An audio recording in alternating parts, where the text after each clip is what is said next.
This is the Amp Hour Podcast, recorded September 30th, 2015. Episode 269. Be tidy.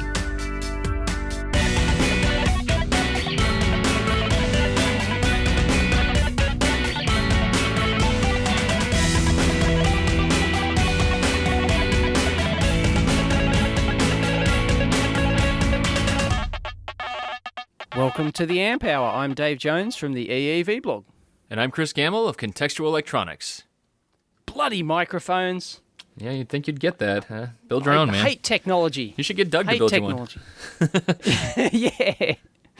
Oh, man. This is so bad. And for people that are wondering, why hasn't Doug been on the show yet? It's because Dave still hasn't asked him to be on. I'm 5 lazy years ass. later. Yep. Yeah. He's also been on my blog a lot. People have seen a lot. But no, we should definitely get him on. Yes. Yep. And as a reminder, we do have a list where people can recommend. We're not always great about it, but we do use that when we're trying to schedule new guests. So sometimes others come up. If we're sitting there going, yeah, who do we exactly. get? Yeah. And I do have a reminder to start scheduling guests further out than I have been. So that's been good. Anyway, microphones. I had to bodge. I'm using the one we normally send to our guests now, the little Samson Go mic. The one we used to send. Yeah. Oh, we used to send. What do we send now? No, we send, I forget who it's by, but it's a C37 on Amazon. I don't know. Oh, okay. Right. But yeah. Anyway, so I'm and using that's paid that for by the Patreon people. So thank you for it that. is. Thank you very much, Patreon subscribers. Sorry, I am very lapsed in to doing the Patreon release thing, but He'll get there. Yeah. He'll get there. Yeah, we'll get there eventually. I'll get back on track. Yeah.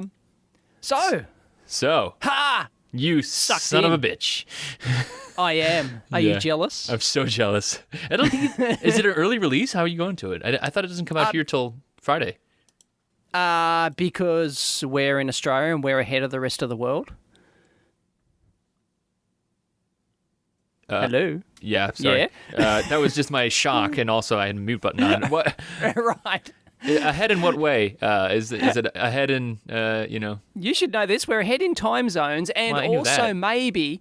maybe because our traditional movie release date is Thursday. Ah, okay. I didn't know that. I Yeah. don't know what your one is over there, but ours is always, the movies always come out on Thursdays. So like for Thursday. some reason. So I this don't is know. like the first matinee show on a Thursday, basically? It's the first matinee show on a Thursday. It's the first 12:30 p.m. I'm there, and it's on the big VMAX screen. None of that 3D bullshit either. Did we say what the movie is? That people might figure it out, but he's going to see The Martian.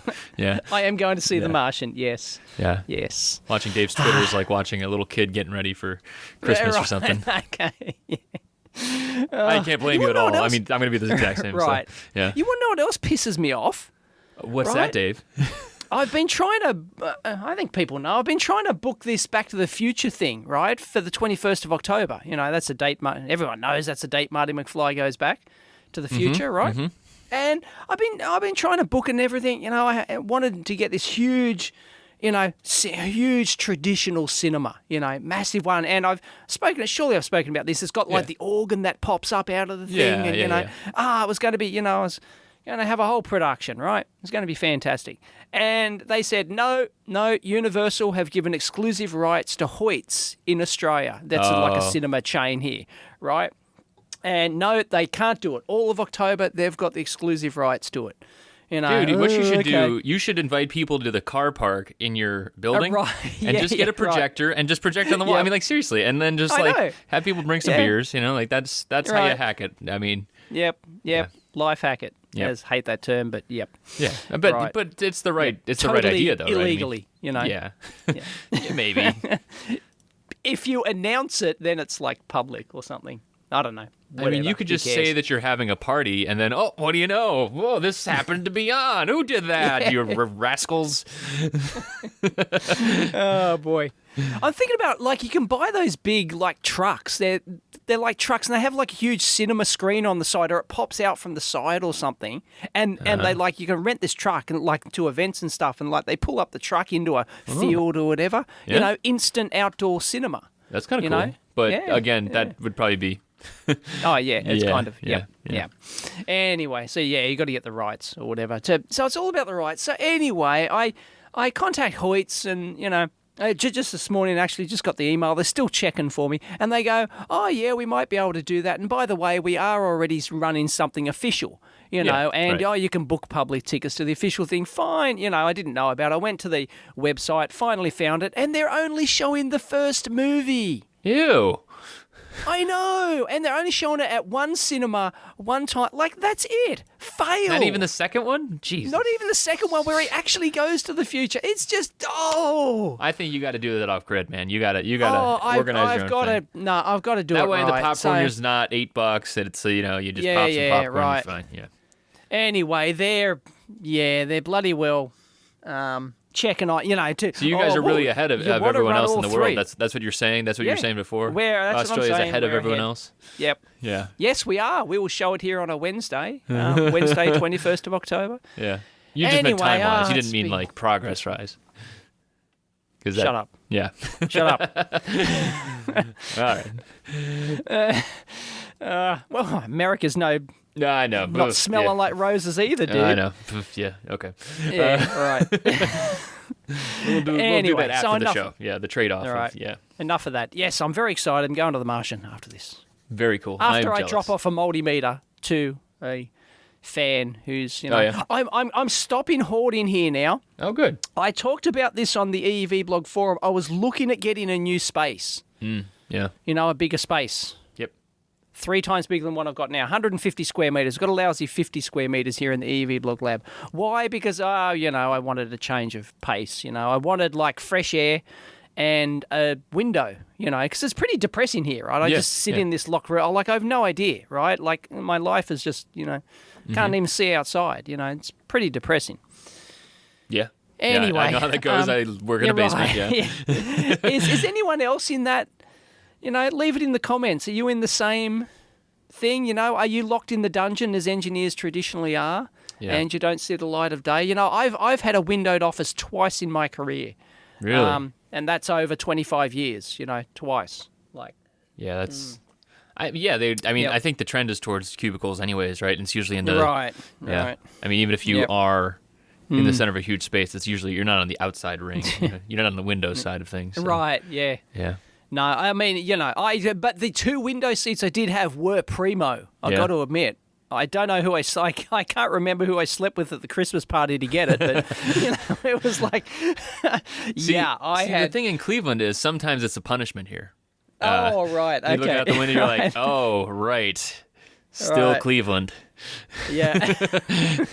Look at that gray sky. Oh, my goodness.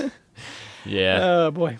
Have you ever actually been literally stuck in the dungeon? I have, like the concrete wall dungeon under the ground, like. Not underground. Concrete walls I've all been in around, the fourth like- bay of a production What's the facility. So they had like multi bays. right. And Yep. I was in the very, very back working on a test fixture, and I had a single desk lamp. And yeah. That flickers, like. Yeah, right, exactly. And then like the glow of an old CRT, and that's all Right. I Yeah. had. Yeah. Nice. Yeah. He's paid his dues, folks. Yep.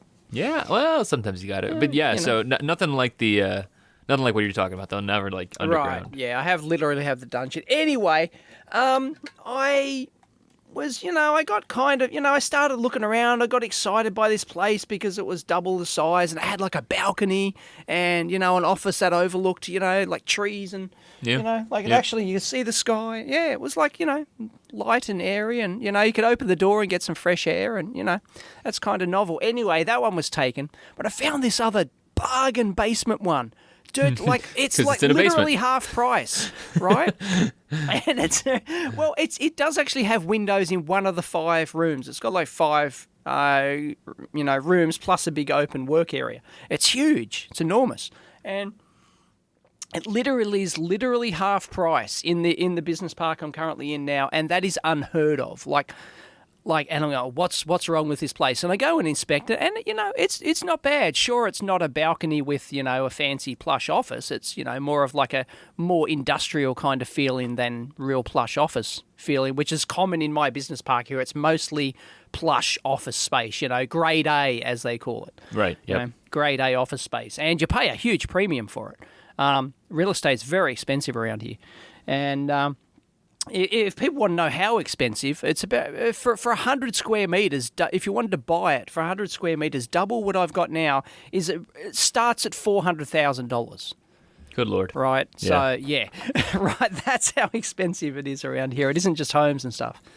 Anyway, so I don't know. The wife got the same feeling I got, as that the guy who's renting it is like Dodgy Brothers Incorporated.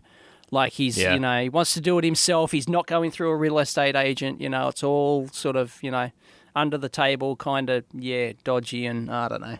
And then you got to sign a 2-3 year lease, I don't know. So, yeah, I think we've decided just to stay put and get put rid our of crap, tail huh? between our legs and clean up the shit. Yep. Yeah. So, yeah, I've No, got some that's stuff good, though. on I eBay. think you can. Yeah. So you're anyway. just kind of spreading your stuff right around the city. I mean, you're still saying it's a EEV blog meter. It's like a lending program or a giving program.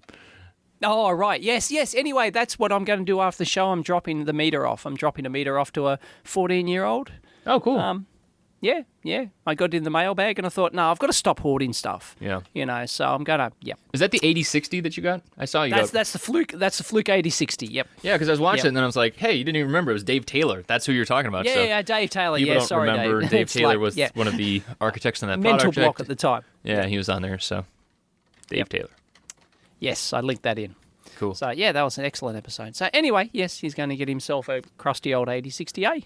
Nice. That's the way to Still start. all within spec, absolutely. I always say, I don't know if I'm sure we mentioned that on here before, but I always kind of liken it to like guitars.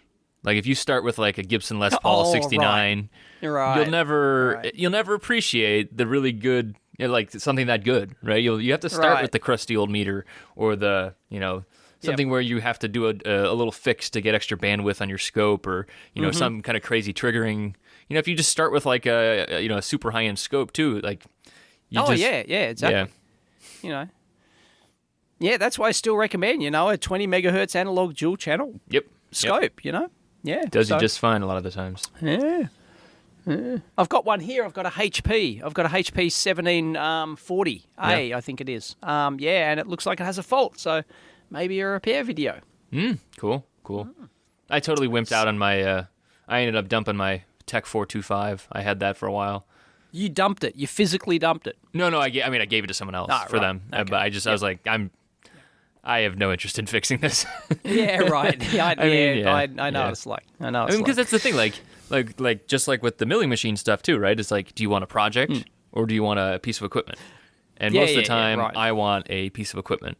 And once you do have that, then maybe you could start using that to troubleshoot new pieces of old broken tech. But yeah, I just wanted the scope and be done with it. And, Got it. Yeah. All right. So what's happening? News. Teletype. Teletype. Well, what is happening? I don't know. We got a bunch of crap on the list. You wanted to talk about... Yeah, we should. We shouldn't, but we will. Oh, well, yeah, I know. Get your bingo sheets out. Open source hardware. Here we go. No, we have to. It's kind of like a... Oh, yeah, it's mandatory. Sorry. Yeah. Well, and Speaking of which, I'm pissed off I can't go to the Weird Al Yankovic Mandatory Fun Tour in Sydney. I saw that. Damn it. It's totally Damn unrelated. it. See now, have you heard how good his new album is? I have not. Mandatory I Fun. don't usually listen to Weird Al. So Oh, I listen to regular dude, music that where's he your then makes nerd fun of. cred? Yeah, sorry. Unbelievable. It's okay. Everybody's anyway. got to have non-nerdy things too, right? Right, yeah. I Okay. listen to funk, man. Straight Right. funk. Anyway, Funk. yeah, so the license. So this was, so the Open Hardware Summit was last weekend, 2 weekends ago? That's right. You didn't go, did you? You bailed on that. I did not go. No, I had stuff going on. Oh, no, it was 2 weekends ago, because last weekend was Maker Faire, and the weekend before that was Open Hardware Summit. Right. And I skipped both. even though they're both East Coast. I had stuff going on. So yes, and there's more stuff about it. And so there's two articles that we posted. One was from Evil Mad Scientist, and the other's from Haven't finished Volport. reading that yet, but Yeah, read and most I mean of it. they're both. It's pretty much my feelings. I think it's pretty much exactly what I think. The Evil Mad Scientist article. Yeah, picking a side. Yeah, and at first I thought that the Evil Mad Hang on, Scientist. we haven't explained what's going on here. Yeah, go ahead. Sorry. Yeah. All right. Everyone knows about the open source hardware definition in quote marks, right? Right, and that's how from there's the an association, which is the group that there's an manages open this. source Yeah. hardware associate and official in quote marks open source hardware organization who wrote the definition, and pretty much most people in the industry, including myself, signed off on that open source hardware definition, right? I believe I did too. Yeah. Yep. Yep. And now they're going, well, which I can understand totally, which we'll talk about.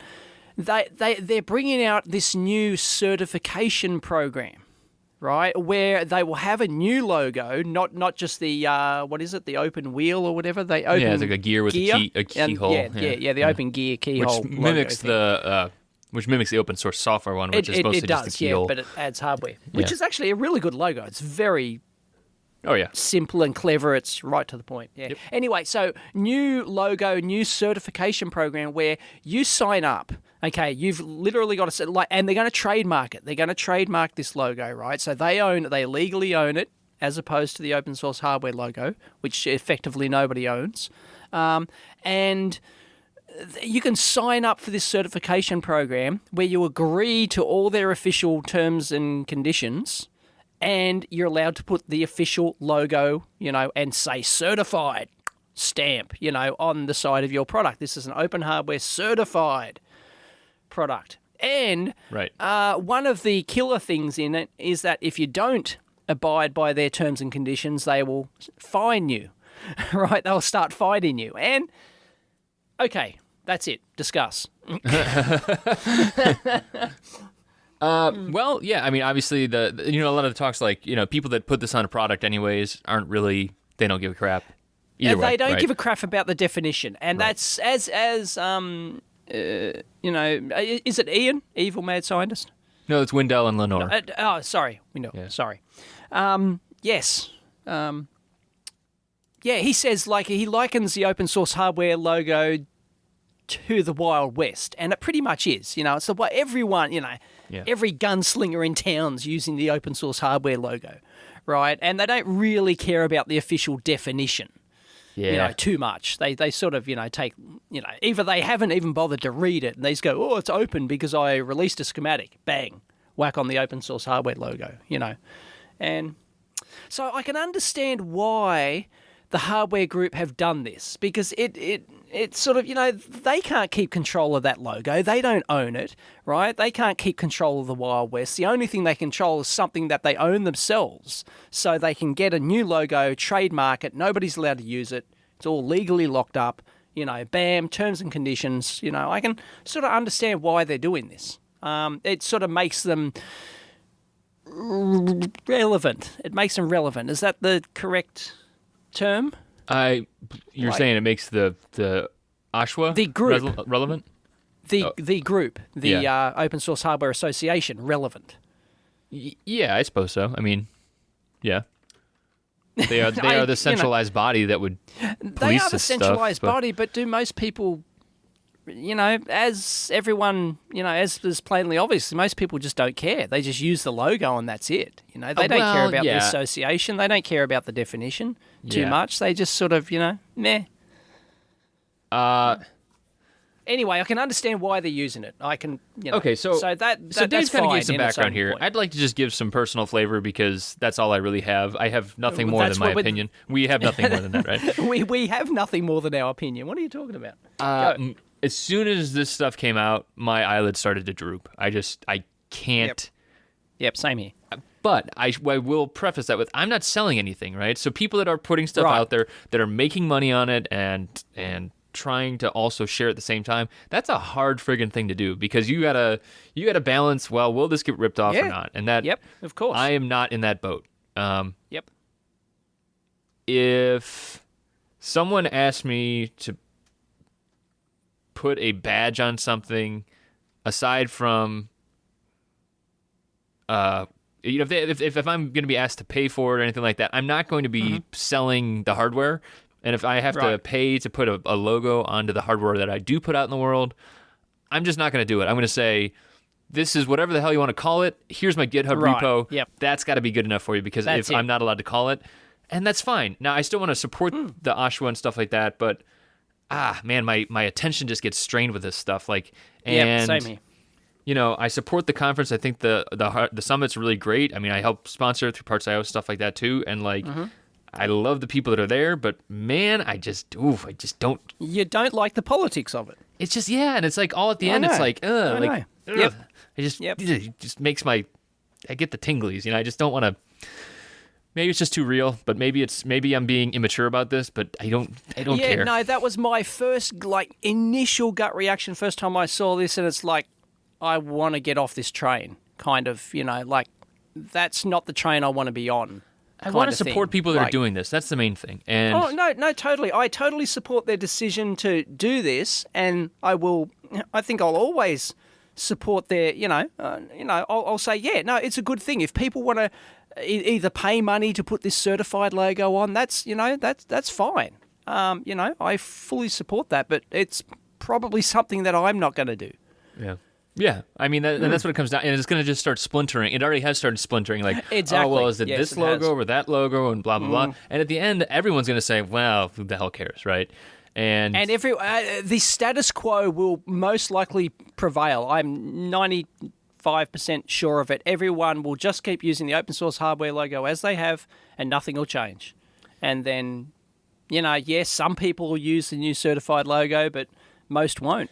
Right, and I think the ultimate pain in all of that would be okay, so now we're going forwards, and someone makes a great new project, and they're willing to make it open source, but they're like, it's not worth the hassle.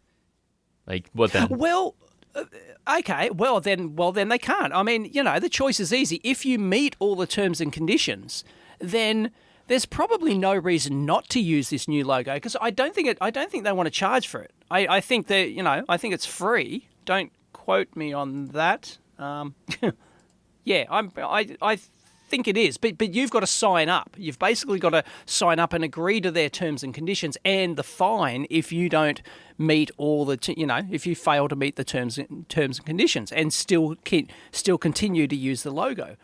And that's fine. So I see no reason not to do it if your product does meet all of the definition.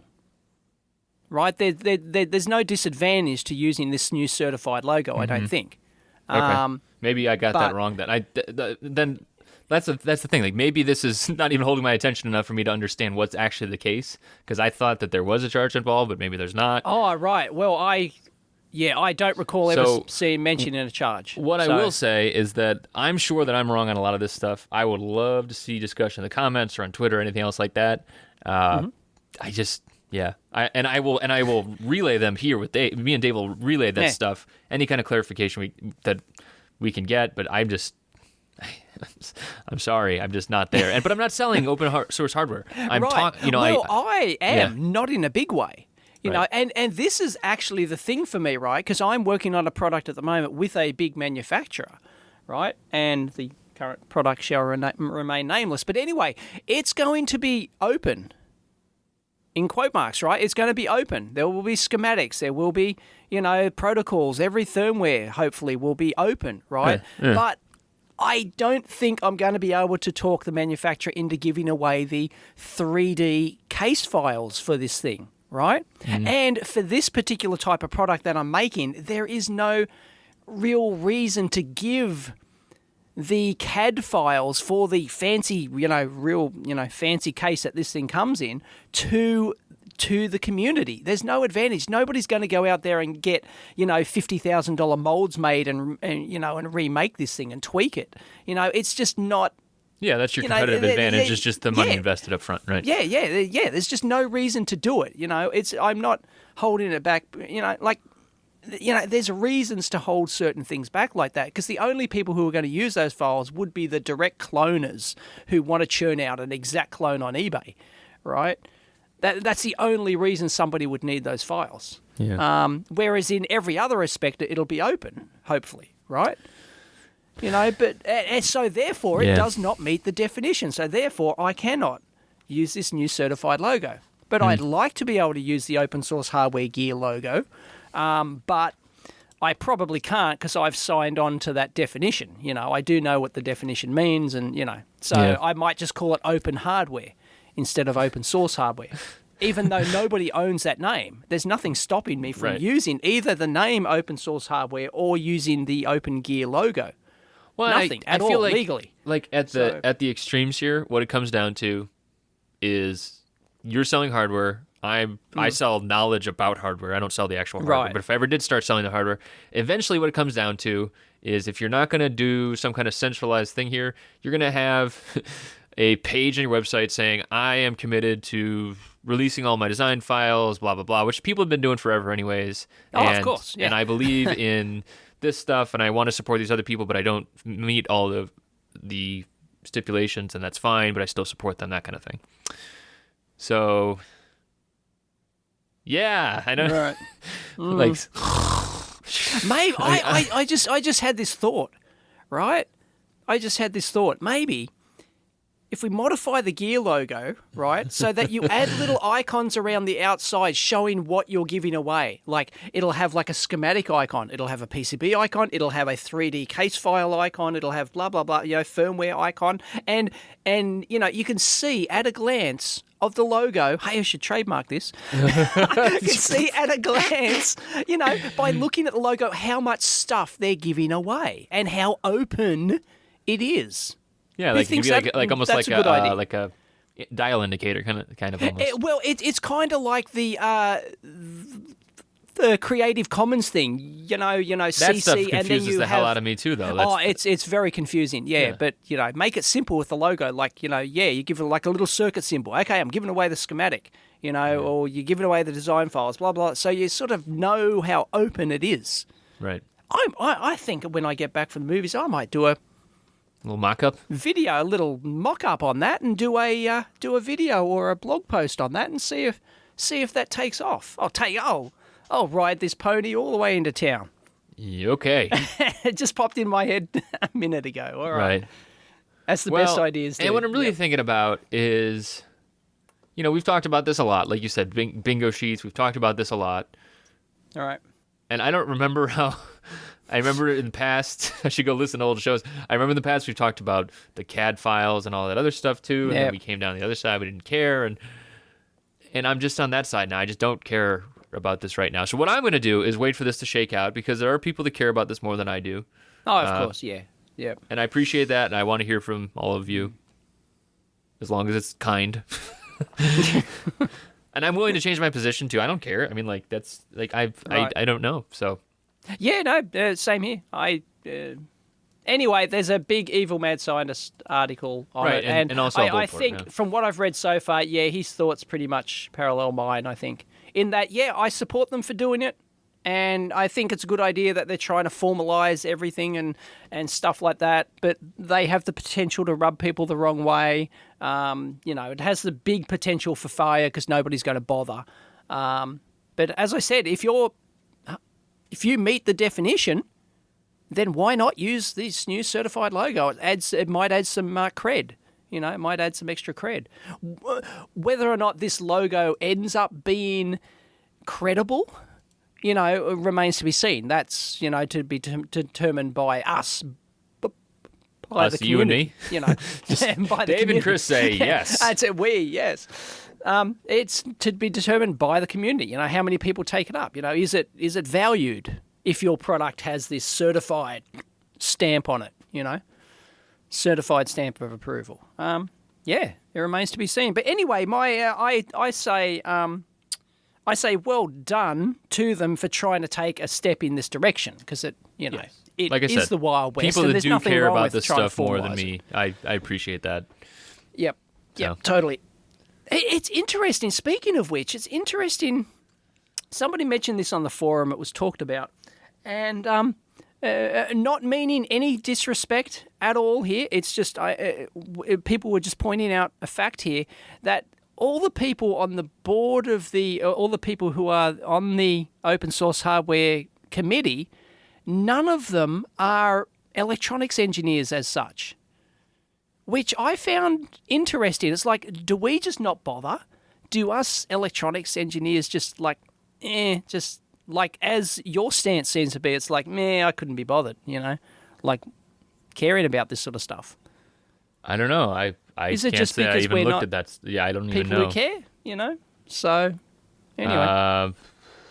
No, maybe. they all seem to be like more like the art type. There's a mechanical engineer on there, and more of like your art type people. And once again, no disrespect whatsoever. I say fantastic. Good on you. I'm not. I'm just saying there's a conspicuous lack of electronics engineers, and you thought that No, Star is a double E. I didn't think so. Yeah, no, she is. She worked on a couple things that I know about. So, and Oh, okay, right, but Yeah, not formally, I don't think. formally. What the hell? Formally? What does that mean? Formally? Oh, I don't like know. has a degree. Well, as in, as a degree, I don't think so. Who cares? But when have we Yeah, ever cared about that? I don't care either. I just know. I don't care either. Right? But And I think it's just, Tony too. Tony's an EE. She does stuff at SparkFun. She's been on the show before. So, yeah. I mean, so I don't think I really agree with that. all right. No, sorry if I've got looking at the wrong people, but their bios on the thing. Anyway, it was pointed out on the forum. That's all I'm mentioning. Gotcha. And, Okay. yeah, I don't think we care as much. I don't care in the I don't care in the Yeah. least. No, you obviously don't care. Yeah. No. Well, and actually, it brings We'll up the next never interesting find Chris point. on a committee. No, so yeah, yeah, I've done my time for that. So someone asked on Twitter today. I was asking kind Yeah. of for topics for this stuff, and someone posted about an all-online EE degree. Did you see that link? Right.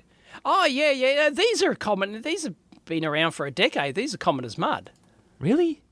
Like who Well, else? there's quite a few here in Australia. I believe there's like a whole like online open course learning thing that's been around for at least a decade. Yeah, I agree least, with I that. think. I mean, there's lots of courses online, but like actually getting a bachelor's degree, like an accredited. Yeah. Yeah. Really? Okay. Yeah. So- Here, well, I don't know about the US, but yes, here in Australia, that's been available for a long time. You do it via correspondence, and I think it's mostly via correspondence. There are some courses where you might have to go in once a month or something to do a practical, or something like that. Yeah. But yeah, it's mostly an online type course. No, Yes, I mean and you get your completely full-on online. bachelor's at the end of it. That's actually yeah. I agree with you. I mean, like I've heard about that before too. I've had friends that done distance learning type stuff like that. But I mean, like Right, a okay. completely you could never leave your basement, and you could Right. get a bachelor's degree in EE. I'd never Yeah, heard about but who that. from? Like who from? This but, one's I thought weren't- American Military University, which I've never heard of. So Exactly. Who the Yeah. hell is American Military University? know. yeah. Sounds like Liberty University. Let's not go there. Go and look up Liberty Oh University. God, all the for-profit. Like I know. No, I know that I sound very. they like teach creationism. like that. You know, Oh, never mind. Yeah.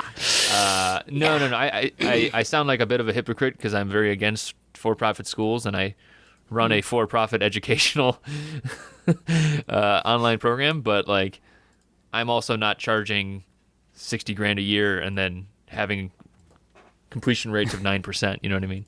Right. There is some difference, but so. This is what just interests me though. So looking at this BS in engineering, electrical engineering, all online. But then I looked at the material cost too. I was wondering just like how do they do the lab sections? Because obviously I'm challenged with that Right, as well. yeah. And they're like the estimated total cost of at-home lab materials is approximately Yeah, I read that. $12,000. $12,000. It's Is that for the whole course, or is that like per year or something? I think it's for the whole course, but I just wonder like Right. is that like That buys you a lot of hardware. yeah, right? I mean, like, yeah, I mean, is it like they're sending you a full parts bin and like meters and everything Yeah, else? right. Like, I would be very interested in that part about. Somebody mentioned on Twitter, are they saying it like, is it Roden Schwartz gear or something? Yeah, right, exactly. Like, is it, right. Super high-end scope, and Yeah, I don't know. right. Yeah. But it's interesting for sure. Oh man. Nah. So I don't know. I don't like. I think Are about. you sure it's like 100% online? Like, you Yeah. know, and it's not just like a regular distance learning thing? Yeah. Where does it actually say that? I don't know. Yeah, anyway, you know, it may not be. You might have to go in there to do a final exam or something, maybe. I don't know. Who knows? I just think the future of. I obviously have very strong opinions about the future of education, so I don't need to get into yes, you do. that. But I thought you were all rah about the online. The future is online. The future's online. I don't think it's accredited. Right? That's what Right. I say. Is I say that there is no way. The only way to have a proven degree in hardware is to show the hardware. That's my thesis. But aren't some of the biggies doing this? I thought like Harvard, MIT were doing stuff like this. Some online, definitely, and like some of the flip in Right. the classroom stuff like that. But I've never heard about all online. That's what really caught my eye because, like you said, I mean, yeah, but going in. I can't see that this is all online. I can't see anything that says this is all online. You never have to come in. You could be, you know, somebody in the Amazon jungle. If you've got an internet connection and the money, you can get your degree. You know, like Yeah. I've never. I Well, don't maybe see anything here maybe that it's says not that. then, but I just that's what I'm curious about. Okay. So. Right. Okay, well, let's assume it is. I mean, I'm just having a look at the course breakdown here. It seems to have all the requisite stuff, you know. And how long is the course typically? You're Surely asking you me can't do it all questions. at once. Yeah, I have no idea. Right. Yeah. So we're all talking out our ass, great, as we Yeah, always like do. usual. Yep. Yep. Like this one too, Introduction to Chemistry with Lab. How the hell would you do that at home? Well, see, you'd most likely have to come in. I mean, that's what I would think too. Also, why does a double E need to take chemistry? oh, Maybe. Maybe. I don't know. dude. I was gonna say. Then we go watch a Ben Krasnov video, right? It's quite common out here. We had to do electrical engineering, civil engineering, and mechanical engineering, including some chemistry stuff. That was all part of, just in case after the second year you wanted to change your course. I don't think I want to do electrical. I think I'll go over to civil engineering and build bridges instead. Like it's bullshit. I do not want Anyway. that person building my bridges. Yeah, it's like That's the thing. I mean, like Like- this. I don't know. I get very frustrated thinking about a lot of this stuff too. Like actually, there's a quote from, and I think I mentioned on the show before, but there's a quote from Sal Khan, the guy that started Khan Academy, and he goes, chemistry, philosophy, physics, English language, acting. All of them are 4-year degrees. Why? Why are they 4-year degrees? Because they are shoved into the institution, not the other way around, right? I mean, like some things you could learn faster. And, right. yeah. Okay. Anywho, too much. What are you building these days? What are you working on, man? let's go to the old standard. Well, I can tell you, but I haven't released it yet. I've just sent design files away Oh yeah, yesterday to for get something made. PCBs or you doing your assembly? It's not electronic. Let's put it that way. It's not electronic, but you can use it in your lab. It's a chair. Close. I'll pay that. No. Yeah. Anyway, so yeah. Okay. What am Yeah. I working on? No, I'm going to clean up the lab. That's what I'm going to be working on. I left home this morning, and the wife, as I'm walking out the door, said, "Be tidy." That's like it. what the what? Not like She said, "Be tidy." not like I Think- love you. think Have a great tidy. day. No, be tidy. Because we've been like talking about all the lab stuff, right? Moving the lab. Be tidy. Think Stay tidy. healthy. Stay safe. like- Be tidy. Jesus. she's neuro-linguistic programming you to clean when you come home. Right? Yeah, that's it. Unbelievable. I like that. I like that. I got to admit, I do work in effectively a The pigsty? Yeah. I've seen pigsty. pictures. Yep. Yeah. Yeah. It's not pretty, folks. Yeah. I've been trying to compare between micros. Like trying to What, ARM? Or you're within talking 8-bit? actually within a family even, and trying to figure out. So I've been doing STM32 stuff, but trying to because like there's all like the package types and the pinouts. Like when you have to do that comparison of like, well, if I pick this part, I don't know if you've ever done this where you find the one part that's got all the features you need, and then you see this happens with FPGAs too, and then you see there's no compatible parts within the family, so you only can buy that one part. Like you buy the unicorn part, and you can never swap it in. So if you don't have the right supply chain stuff, then Yep. You're screwed. Yep. So I don't know, trying to figure that stuff out. Micros. It's not fun, is it? No, there's too much choice. There is. Oh, did we talk? This didn't happen 2 weeks ago, did it? Dialogue bought Atmel. Oh yeah, right. Right. I think that happened like right after we recorded the last show with just me and you. So. And somebody, sorry, I forget who it is, might have been on Twitter or somewhere. There's quoted like an anti-Moore's law or something, where the number of semiconductor companies halves every 18 months. Yeah, that was John Janier. Yeah. Oh, right, that's right. Yeah, Yeah, sorry, John. Yeah, it was John Janier. Yeah. On Twitter. Yep. Yeah, right. Every 18 months, yeah, the every numbers 18 months, the halves, number of which it sounds about halves. right. I mean, there's so much consolidation happening. There is. It's just, as many industry pundits are pointing out, it's the only way for them to actually survive. And yeah. Well, Yep. the interesting. I mean, we've obviously, as I'm saying the fourth time on the show now, we obviously have talked about some of this stuff before, but it's going to be really interesting as more of the Chinese fabs come up. Oh, we talked about that with the FPGAs, right? The Chinese FPGAs. Oh, And- right, yeah. I remember that. I mean, that's going to be the big thing. And so what we're going to see, I think, is more and more chips where who's making that? And not just who the hell is Dialog Semiconductor? It's just like most people don't know who Dialog Semiconductor. I've got to admit, no, yeah, me too. I kind of went, no, who's that? And then I went, oh, yeah, maybe I've kind of sort of heard of them, but I couldn't tell you what they did. Yeah. Right. Well, and I think that anything so they have a big chip. They have one of the chips in the iPhone as well. So that's so they do a lot of IP, I believe, like a lot of IP design where they're not doing necessarily all the fabbing. They might be integrating with other people, but they do more of the IP stuff. Right.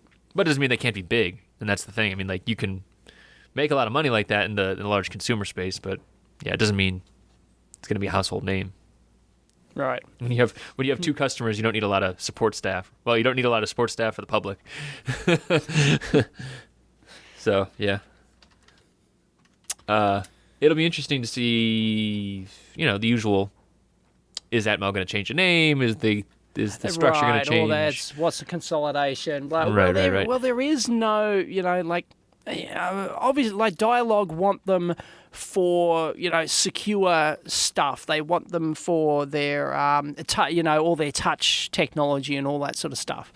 Because what they'll probably want to do is if you don't know, Dialog make custom ASIC chips that are, used, they usually don't even brand them themselves, you won't find a Dialog branded chip, I believe, in a product, but they make, real high-end custom, power converters is one of their huge markets, they right? do audio too, switching. right? Like analog and stuff like that. Yeah, stuff like that. And they're used in the Apple iPhone and iPad and stuff like that, right? They generate, they make this custom chip that generates, the 20 different voltage rails required in a modern product, Yep. and all that sort of stuff. And, if they can integrate things like touch, stuff into the same chip, into the actual, you don't have to wake up the processor, right? You don't have to wake up your main huge big gulping processor to do all your touch sensing and things right. like that. It's just like if they can integrate all that sort of stuff, all the security and stuff like that, encryption, all that, if they can incorporate all that in their chipsets, it's like the Apples of the world are going to go freak out and go, woohoo! This is the greatest thing since sliced bread, Right. Right, because then battery life goes through the roof, stuff like. Yeah, I saw that. Exactly. On one of the new Nexus phones too, they have actually the sensor hub, so like all the accelerometer and the gyro and stuff like that. It's all self-contained, similar kind of thing where it wakes up, does its thing, can go back to sleep. It does a thing on its own. Yeah, the processor doesn't have to be involved. Yeah. Yeah, it's interesting for looking at it like, going forwards of like, how do you keep saving battery life, stuff like that? Because batteries obviously, I don't see many batteries that are bigger than like 3,500 milliamp hours in phones or anything like that. That's kind of the high end I've seen. Some of them are bigger. You can get bigger, but it's not like the mainstream stuff. So it's you got to have less heat generated, so you can do that with like better process, lower technology nodes, smaller and smaller. Or you can turn more stuff off. Right. Or write better software, too. That's another thing. You can target the hardware better with better software. Yeah. So. No, because battery life is everything. Everything's going portable. Everything's, battery life is like, key. It's killer. Yeah. So, whether or not they'll keep the name, I don't know. I mean, there's a lot of goodwill, I think, right, with Atmel, so that's good. Well, yeah, I don't, if you're concerned about, the not being able to get your AT Mega 8 or something, in 2 years' time, I think you're, being a bit silly. I'm sure they're not going to trash that business, right? They're going to keep it going. Right. And it's not like, Atmel have like 500 different micros like PIC, like there's 500 different variants. Imagine if someone bought sorry, I keep calling the company PIC, but then Microchip. Arizona Microchip. Yeah, right. Yeah. Back to old timers like me, it's Arizona Microchip, right? So I didn't know that. It isn't actually. just Microchip. Yeah, they came from. Yeah, they called themselves Arizona Microchip. That was plastered all over the data books. Arizona Microchip. Yep. Yeah, learned something new then today. they just we don't want the Arizona rubbish, so Right. Yeah, they dropped that. Anyway, so imagine if somebody bought them and they look at, how many micros do we manufacture? We manufacture 500 variants of the PIC 18 family, like what? Consolidation. Right, we're going to chop out, 2/3 of them. You can see something like that. There's a lot of parts Atmel, out there, man. Yeah, well, anyway, Atmel don't have nearly as many, so but still, they could drop some that aren't selling. So you could be left high and dry. Because anytime this happens, right, new management come in and they go, right, how can we trim costs, I mean, I think Atmel's making a profit, are they? No, Is Atmel they were hurting for a while. Oh, they were hurting for a while. Okay. Yeah. So I hate to tell you I that, haven't buddy, caught up but with the latest. well, never mind. Right, they were shopping it. Please buy us. Please buy us. No. We're going to go under. I don't know about that. I was just looking at how many parts are actually active from both. So it looks like on Parts.io, 4,300 active parts for Atmel, and let's see, Microchip was pretty high up there too. Microchip has more, I believe. Oh yeah, you're right. 23,400. So yeah, okay. There was a bunch of old transferred ones. That's why. That's crazy. Nuts. Cool. Well, yeah. So we'll see how that shakes out. Who knows? What else have we got? What was the thing I wanted to mention about chips as well? Oh, software, actually. Should we talk about Volkswagen? I don't really know how much. Oh, the Volkswagen thing. I haven't read a huge amount about it, but Volkswagen, they got busted. They flat out busted for cheating the standards. Right. If people don't know, yes, they've got they have to meet all these tough exhaust emission requirements, right? As how this much is on the diesels, smog and pollution. the diesels that they had. Oh, it's only on the diesels, is it? Okay, I believe that's the last I saw. Well, I could be wrong about that, but I saw it was like 500,000 of them. Right. So they've got these very strict, the governments in various countries, set these very strict standards and requirements to meet. And Volkswagen went, how do we do that? I know. Let's just hack our firmware, put in a secret a bit of firmware that detects when the test mode's on. when the test mode's on, and then just cheat. And then just give falsified figure, or, I don't know, work the engine in some way that, it passes the standards. And then when you drive it as a normal car, it just spews it all out, It doesn't. So they got busted. It had this secret mode in there. And yeah. Pretty crazy. I think the interesting thing about that, though, is actually about kind of imagining if you knew this was happening, like, would you report it yourself? Right? I mean, there's a pretty significant environmental impact. We talked about from this right? on the we talked about it. Yeah, this was discussed on the forum. Yeah, like it's an ethical thing. If you were told, if they'd come down from the management came down and said, we want you to put this thing in. It didn't go down that way. It's not like management came down and said, keep this quiet, otherwise you're going to lose your job. We have to cheat, and we have to... No, it's, a requirement came down that, we must pass this emission standard. Right, and probably within a certain amount of time period too, right? That's like the... Right, and it was went, well, and the engineers, went, well, how can we pass the emission standard? But there's so many people involved in all of the processes of doing this. It's not just one engineer, who wrote some code and went, yeah, I can pass this test. We can, No, it was a whole bunch of people. It was, meeting after meeting. It was, and actually, technically, there could be an argument made that what they did was not illegal, right? The government says you must pass this test. Okay, you must pass this emission test. And there's probably, you'd have to read all the standards and everything. There's probably nothing that said that you have to pass that test while the customer is driving the car. If they just said, you have to pass this test, and then the engineers are clever enough to go, well, we can detect when we're in test mode and we'll pass the test. Right. What's the definition of is? Right. It's one of those. I think it's spirit of law versus letter of the law kind of thing, right? Yeah. Anyway, they recalled them all? Did they recall all their? They got fined, but I don't know. They got fined, did they? But they didn't recall them. Well, they were talking about it was like 3 engineers, but just imagine like. Oh, really? So there was a number 3 engineers. That's the last I saw. I hadn't read a number. Makes my That's eyelids droop a little bit, but it says the manufacturer agreed to pay $8.3 million or $83 million civil penalties after they had the defeat devices in them. Yeah. Yep. I don't know. It's yeah.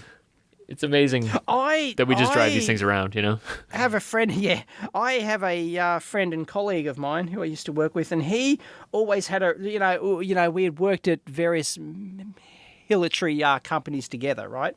We had worked at various military and other companies, he always had this rule that he would not work on weapons. Right, yep. That was his moral stand. I would not work on weapons. I'll work on radars and things like that, to defend ships and things like that, right? But I won't work on weapons. I won't work on torpedoes. I won't work on, blah, blah, blah, right? And, that was his sort of stand, Yeah, it makes sense. Yeah.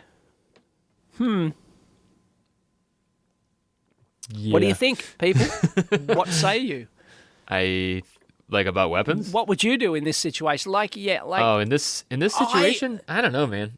There's a lot of stuff like this. Well, see, I've never been a big person about protecting my job. I don't care. I've always kept that screw you money, as I've said. It's this would be a use of my screw you money. I would probably be the person who leaked this. This wasn't if I was inside the company. This was found by an engineer. It was found. That's right. It was found. Facility. But I'm saying if it was a leak, I would be, You'd be the leaker? You'd be the... I'd probably be the leaker. Yeah. I would be the Edward Snowden of the engineering world. Oh, yeah.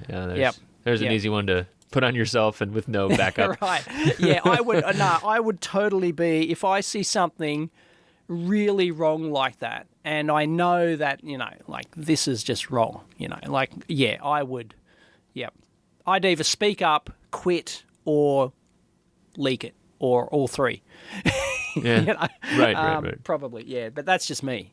Because I've never had a fear of losing my job. Nobody could ever threaten me with my job. It was like, go ahead. Right. Threaten me Well, with my that's job. the way to do it. I mean, I think watch me give you the finger, you know. Yeah, right. Like, Yep. Let me draw you a diagram of where you can put this job.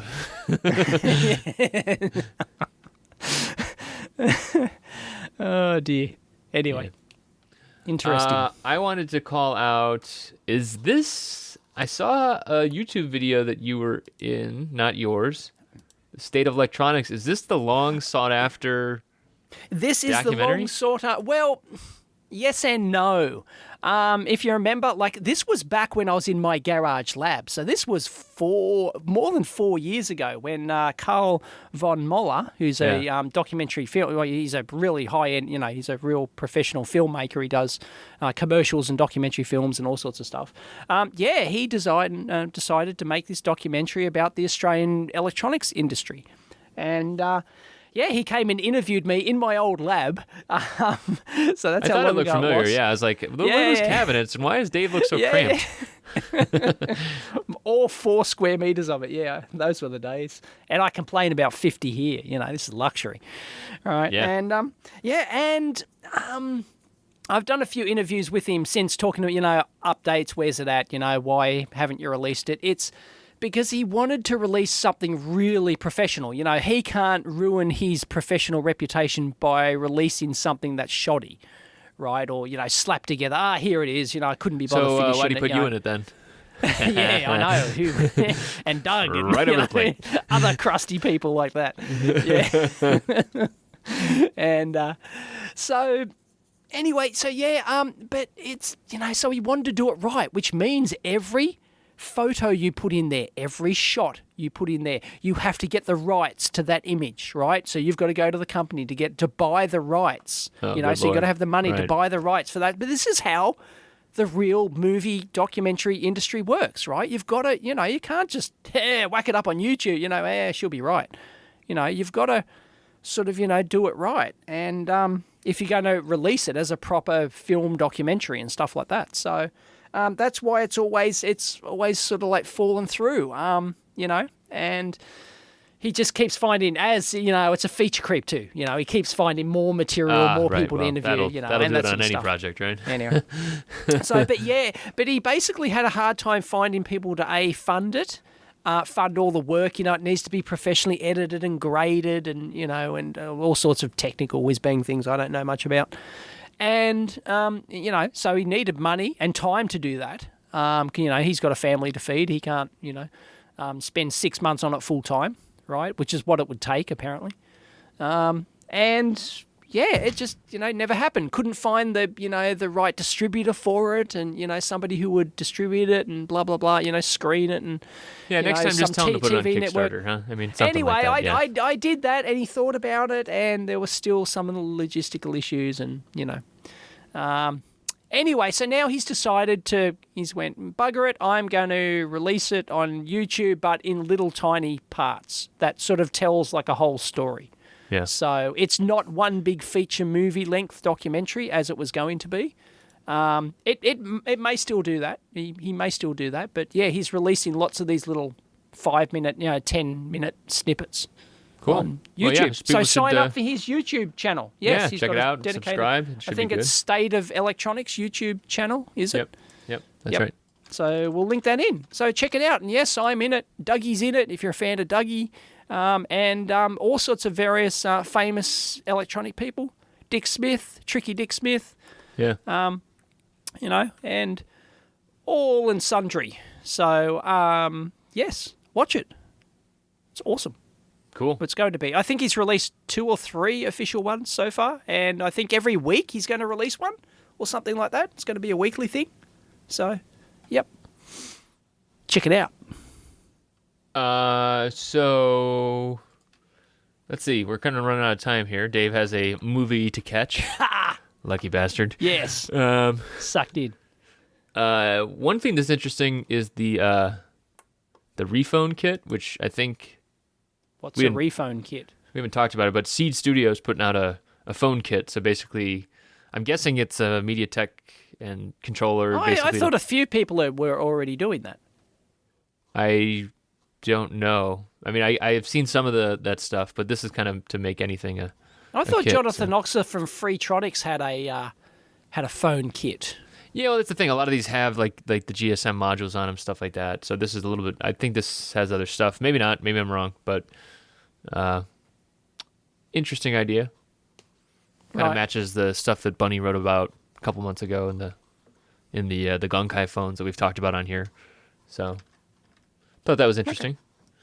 Okay. What else? Quirky's gone. We've talked about Quirky a couple times before.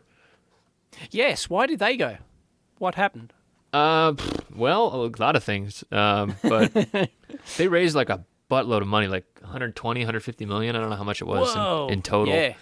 But, they started making they were doing consumer level stuff, right? So some of the stuff they did, if people don't know, Quirky was a social design firm, basically, where, the community would submit an idea, and then the community would vote on the idea, and then the top ideas then got taken up by the company, and then they kind of finalized it, right? So then, but then you could also get people that were sourcing logos and names and stuff like that, and everybody who sourced something into the design process got some chunk of the revenue kickback idea, right? So they made some, and the numbers are huge here. I'm looking at the numbers. They had 1.1 million members in their design community.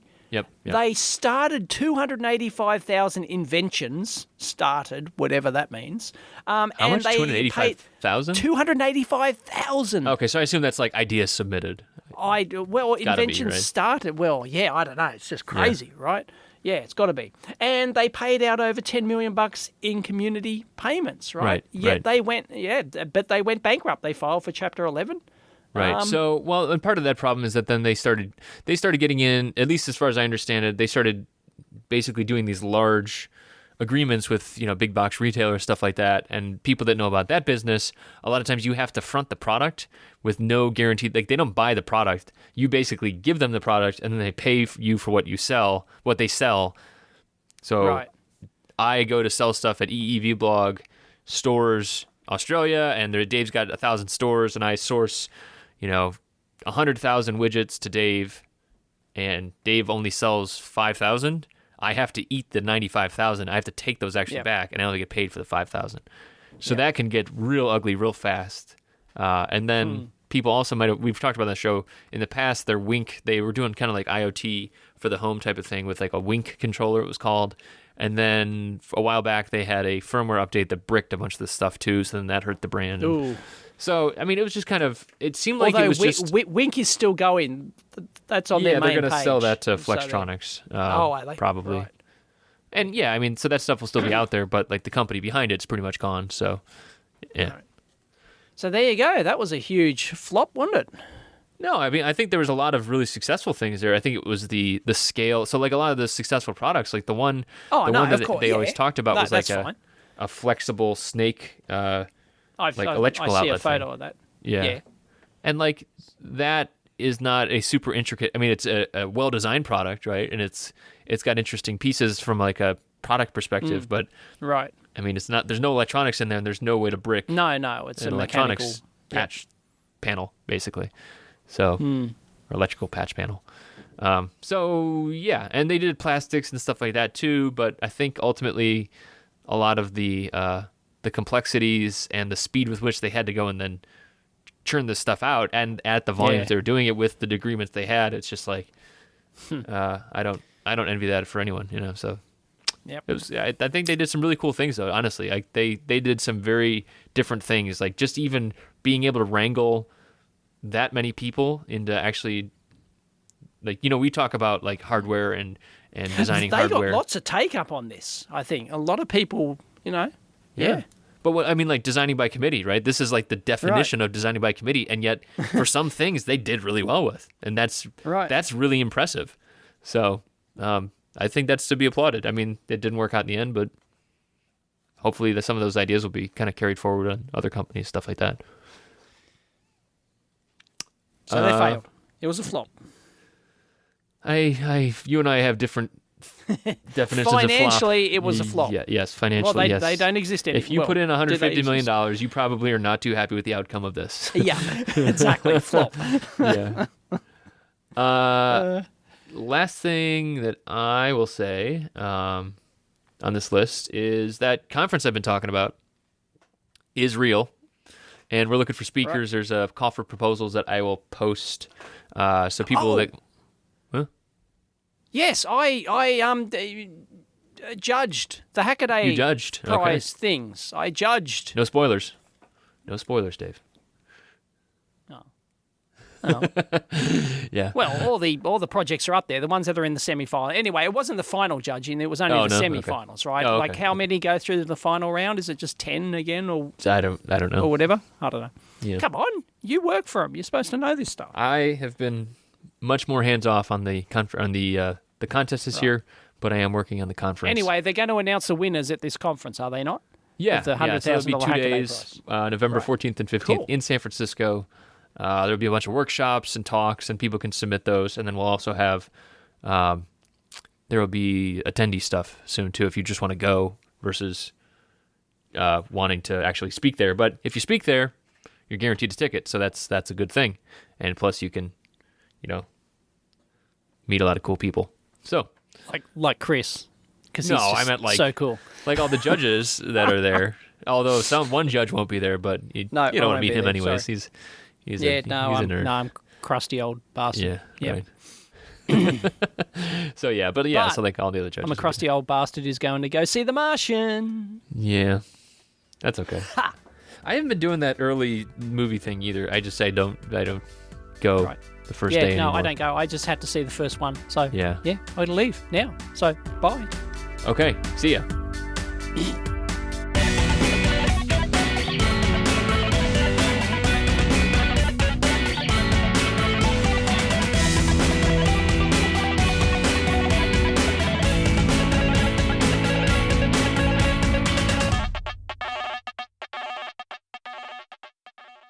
That was abrupt.